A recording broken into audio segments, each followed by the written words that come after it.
Hello and welcome to the official podcast of Palate Exposure, featuring Ilona Thompson, a podcast for those seeking the ultimate in wine, food, and travel. Each week she interviews winemakers, chefs, celebrities, and a variety of guests that shape the way we enjoy life. So I'm here with Patz, and many of you know him from Patz and Hall days, which is a very established, very beloved brand. And he, rather than after Patz and Hall was sold, rather than doing something else, he decided to create multiple brands that are exceptionally intriguing, and we'll talk about all of them. But I'd like to start at the beginning, like every good story, there should be a beginning. So today we'll get to know Don on a personal level. We're going to find out where he was born, where he went to school, his first kiss, all the good stuff. I'm definitely not going to do that. Oh, I'm so going there. I think it's really important for people to get to know you. I've been very fortunate. I've known Don for many years and tasted many great bottles with him. If we're going to do this, you have to call me Donald, because Donald, I'm sorry. Only people that I knew when I lived in Minnesota get to call me Don. And you actually you requested this before, and I've neglected to honor it. You'll forgive. You can hear in my voice that I have a cold, so let's just say that I got to my brain too, because I really meant to recall that properly. I apologize. Let's start over and call you by the name of Donald exclusively from this point on. No problem. So we're here with Donald Patz, who is You don't have to start over again. No, it's okay. You can use it and then you'll just translate, transition into it. The founding partner of Patz and Hall, and very interesting story there, because for those of you that paid attention to Patz and Hall and his capable tutelage, it grew to quite a prominent brand and really iconic for many, for Pinot Noirs and Chardonnays from the New World. Again, rather than taking it easy after the brand was purchased, he decided to launch a multitude of brands, which intrigued me to no end. And I happen to know a bit of an inside story, because he was generous enough to invite me to the cellar and barrel taste and tell me what he's up to. But this exercise is for the purposes of enlightening you guys who are either aware of the brand, are fans of the brand, or ardent fans. And I think it's really important that you get to know Don as well, because I'm privileged to call him as a friend. And over the years, I've gotten to know just how extraordinary his mindset is. And it all starts there. You need to know the maker in order to know the wine. And he's the kind of person that really is very thoughtful and deliberate about everything he does. And it all came from somewhere. So we'll start in the beginning. We'll start with the way he grew up and what that was like and what influences he had during that period of time. Yeah, well, certainly no influences with regard to wine. My parents were teetotalers and never drank beer, wine, or distillates when I was growing up at all. But I was, strangely enough, born in Fargo, North Dakota, which is Siberia equivalent of that. And I was only there briefly, only about as long as it takes to be born, and that my parents really were from Minnesota. So we ended up living in Minneapolis. I lived in Minneapolis, in the suburbs of Minneapolis, until I was going into middle school. So big impact of growing up in the upper Midwest, real work ethic and also educational. The parents that were living there at the time really took education seriously, and I can't remember starting a school year without a lot of brand new books every year. It was really wonderful. And the transition from there to moving to Oregon when I was going into ninth grade was really kind of shocking, because it was not the case, and not that the parents, I think, it's not that the parents there didn't take education as seriously, it's just that they weren't prepared to spend the same amount of money that the equivalent people in Minnesota were for their kids' education. And I don't think that my education suffered, but it was really an interesting transition to see. So I lived in 14 years in near Minneapolis, and then 14 years to the day that we moved to Oregon, I left Oregon to move to California. And I was specifically interested in being in the wine industry. I moved to Santa Rosa, but let's back up a second. I actually finished high school in Eugene, Oregon, and then went to the University of Oregon and got a degree. I was a pre-med student and got a degree in biology, which has stood me in pretty good stead in the wine industry. But for the end of my time at the University of Oregon, I was part of the pre-med honor society, and that farmed you out to doctors to see firsthand what doctors do each day, and gives you a chance to experience a little bit of what their day is like and see if you are up to the challenge. And so the first day that you would work with one of these doctors, they'd ask you a bunch of questions about what you were doing. The second day, you get to ask a bunch of questions about what they were doing.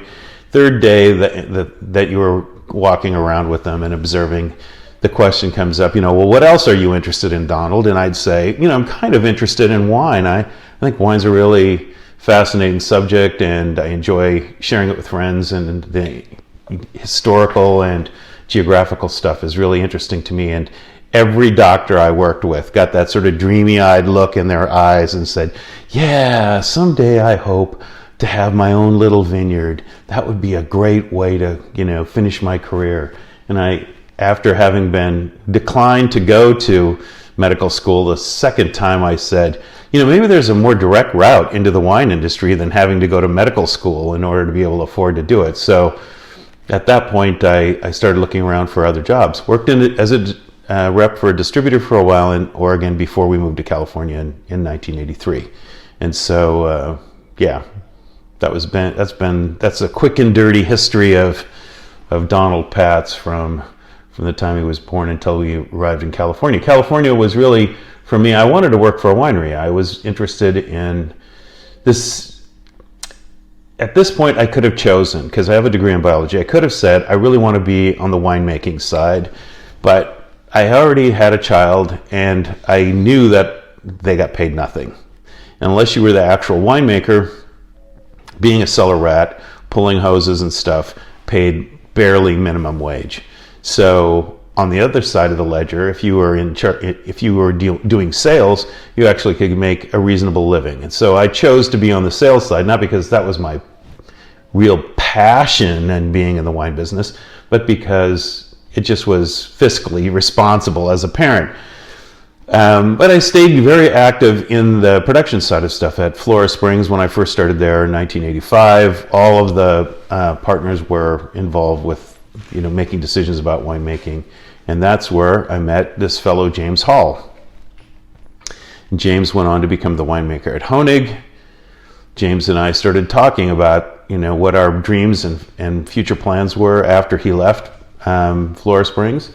And it occurred to us both that we were sort of thinking about doing the same thing. And we got together and said, hey, let's try doing it together. I don't think either of us, and then eventually became our spouses as well, I don't think any of us thought that this was going to be a super long-term project. Maybe 5 or 6 years, or maybe a little longer, and then who knows what was going to happen. But it turned out to be a 30-year gig for me, almost 30 years anyway, from the time we started Patz & Hall in 1988 until we sold it in 2016. So 28 years, 29 harvests.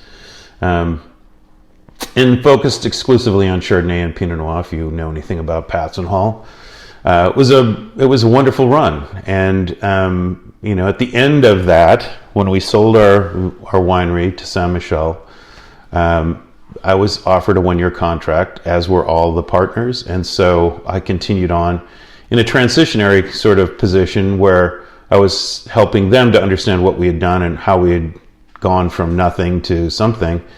And the end of that, we were sitting around. It was almost exactly this time 2 years ago, and had a meeting with the guys from Seattle, and we had a very cordial meeting, at the end of which I said to them, tell you what, you don't have to pay me anymore if you just give me a release from the next 2 years of my non-compete.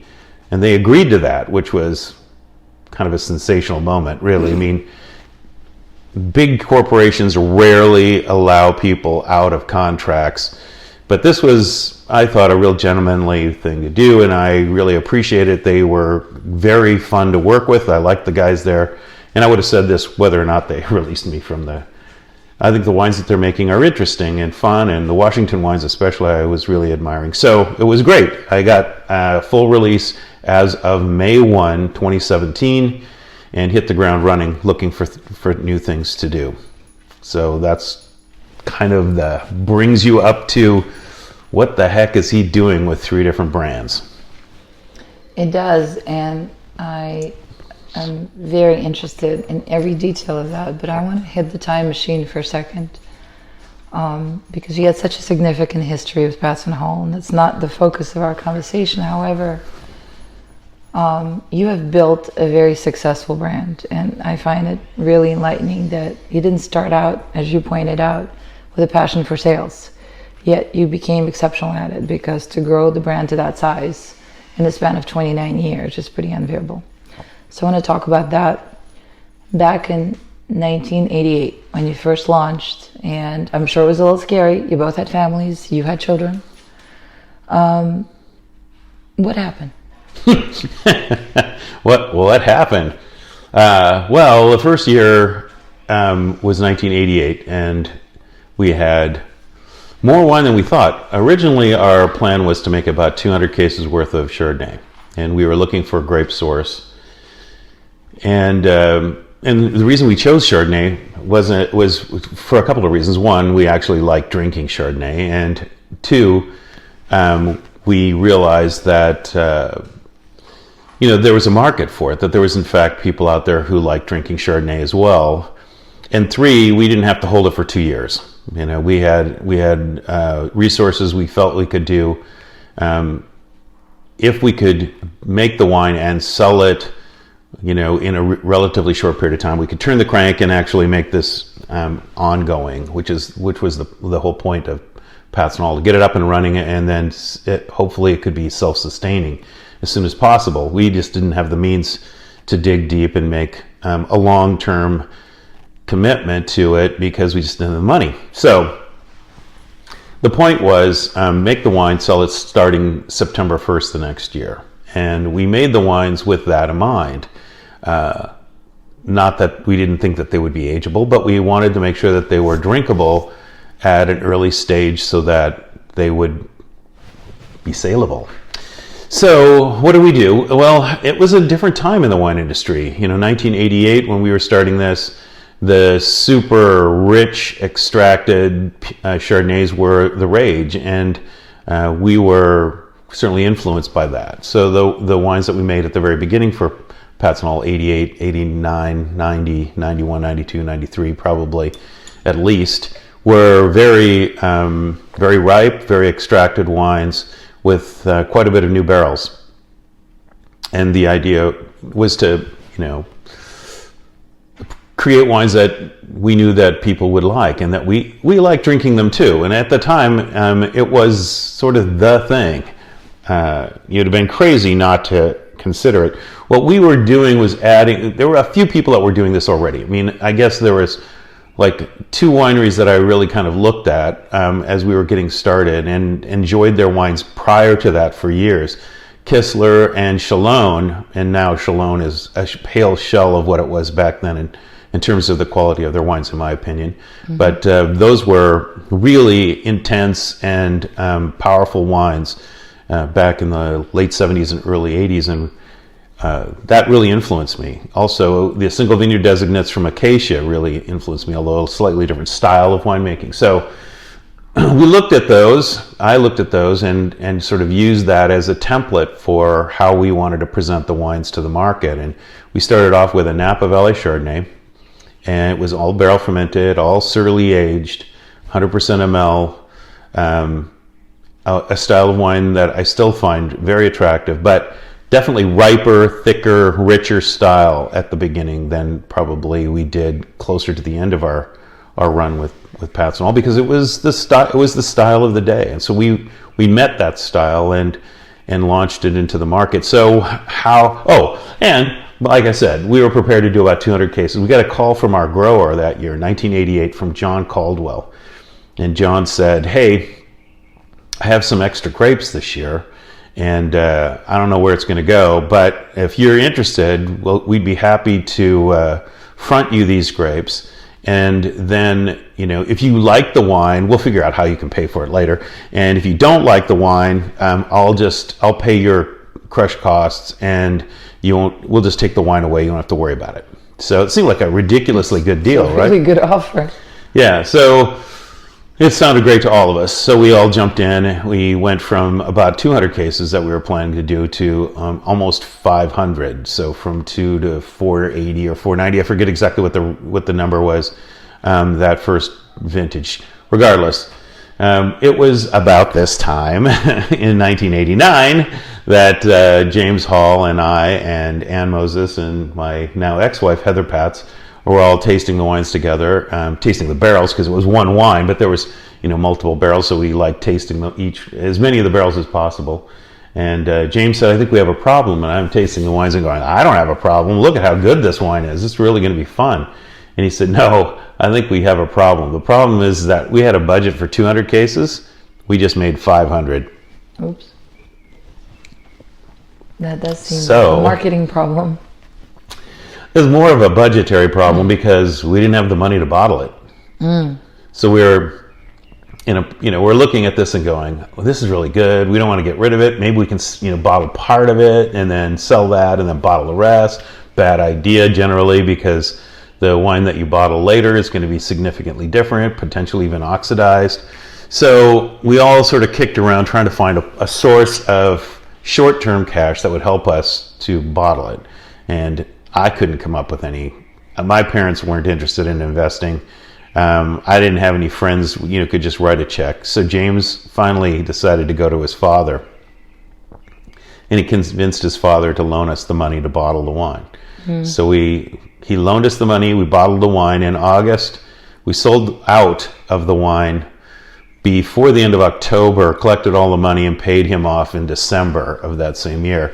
I think he was like one of the most shocked and surprised persons before Christmas to get this check that basically he thought he was never going to see the money again. He figured he was just throwing it away to humor his son in his crazy pursuit of the wine industry. So there we were, feeling really good about it. But and how do we do it? So it was a really different time. There's such a proliferation of brands now that it's hard to really understand the difference in the market. There was eagerness on the part of distributors to find a new brand, particularly a new brand that would focus on something that they thought they could sell, like Chardonnay. Yeah.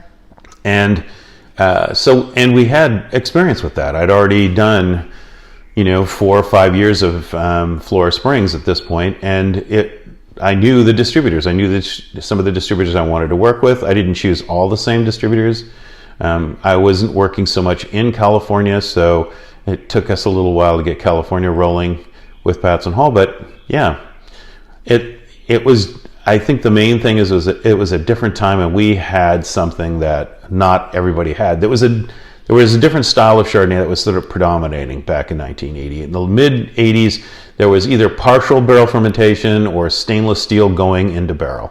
And only a few people were really doing complete barrel fermentation, and let alone malolactic, which for many years was considered to be a spoilage organism in white wine, as opposed to something that would add complexity. So we had a style of wine that I think was ready for the moment, and off we went. And a similar kind of thing happened with Pinot Noir, I think. When we got to Pinot Noir in 1995, it wasn't because we didn't want to do a red wine. It's just that we were kind of humming along with Chardonnay and trying to figure out what the next step might be. And there was that moment in the mid-90s where it was clear that something was going to happen with Pinot Noir. There was so many new clones becoming available, so much replanting because of phylloxera that really allowed growers to rethink what was proper in their particular place. A lot of the Pinot sites went away in Napa and in some of the warmer parts of Sonoma, and were replanted with other varieties, primarily in Napa with Cabernet, of course, but in other places, Merlot and Bordeaux, other Bordeaux varietals. So Pinot moved quite a bit further west in Sonoma and much cooler sites. And I think we all just sort of looked at each other inside Patz and Hall and said, something's going to happen. We can make Cabernet in the Napa Valley and be a little fish among a bunch of big fish in a big pond, or we can do something with Pinot Noir, which we also loved, and be a small, still a small fish, but there's not a lot of other fish around, so we had a chance to make a splash, I think, sort of mixed metaphor there, but yeah. So in a lot of ways, 1995 for us with Pinot Noir was a lot like starting off with Chardonnay, although, of course, we had an established market for Chardonnay by 95, and so Pinot Noir was a much easier transition into than starting a brand new project would have been. Yeah. So there is no secrets here. I mean, it's really easy to say, and I appreciate it, that somehow or another I magically created something out of nothing. It was just grind away hard work. I mean, I routinely was up late at night worrying about this stuff and writing letters and doing everything I could possibly think of to bring attention to the Patz and Hall brand. And then, slowly but surely, like the little tiny motorboat trying to pull a Titanic, you work at it long enough and the Titanic will actually start to move. And eventually we went from there to single vineyard wines and did all kinds of fun stuff within Patz and Hall. It was a wonderful time. Well, a lot of people possibly would be disappointed to hear that there's no shortcut, but what you just described as a grind, as you said, with proliferation of brands, but also proliferation of people that are attempting to influence the marketplace. And it's not a good cocktail often, because they create an illusion that it replaces hard work and dedication and the dogged pursuit.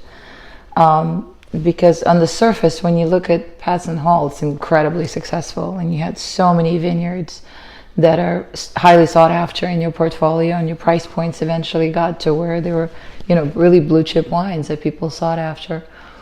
So the funny thing about that is, when you're working on it on a daily basis, it's really difficult to see that from the inside. Yeah. The wines sold through, but it's not because we did, it wasn't because there were no bumps internally. As you go along, sometimes sales flag on something, and there's a lot of concern. And at one point, I'll never forget this. We were sitting in a meeting, and we were talking about, we were making Durell Vineyard Chardonnay at the time for Patz and Hall, and there was some concern that the Durell Chardonnay sales hadn't been as fantastic as we'd hoped they were going to be when we first released that vintage. And I forget what vintage. It was probably early 2000s, probably 2000 or 2001. And so I said in the meeting, I said, I'll tell you right now what's going to happen, because we're worried about this. We're going to start talking about it to everybody, and then we're going to get a really great review from somewhere, I don't know where, and it's going to sell out in fairly short order. I was just talking. I didn't have any insider information that was going to happen. But of course, in fact, that's what happened. Mm-hmm. We got like a 94-point score on the wine, and bang, the phones lit up, and away it went. So, what was your toughest moment? Toughest moment? I think the toughest moment was early on, where, especially that like 1989, where we had sold at the end of, or early 90, we'd sold the 88 vintage in 1989. The government decided we made money, which didn't feel like we made any money, but apparently the government thought we did. So they demanded taxes, which none of us had the money to pay. So I actually converted a life insurance policy in order to be able to pay taxes in 1990. And that was one of those moments where you say to yourself, man, I don't know. This isn't very much fun. Every time I turn around, there's some other hurdle to jump over. Now it's taxes? But we got past that and off we went. And then there's, like I said, there's bumps along the way. Anytime you're in business and you have a partnership that goes on for a significant period of time, like 29 years or 28 years, there's rough patches along the way. But I think we were all dedicated to making the very best wines we could, and to delivering them to our friends in short order. What made you stick it out, though? Well, it's really satisfying to see, to hear from people that they're enjoying your wines. The conclusion of this interview can be found in the next podcast, already available for your download. Thanks again for tuning in to the official podcast of Palate Exposure, featuring Ilona Thompson.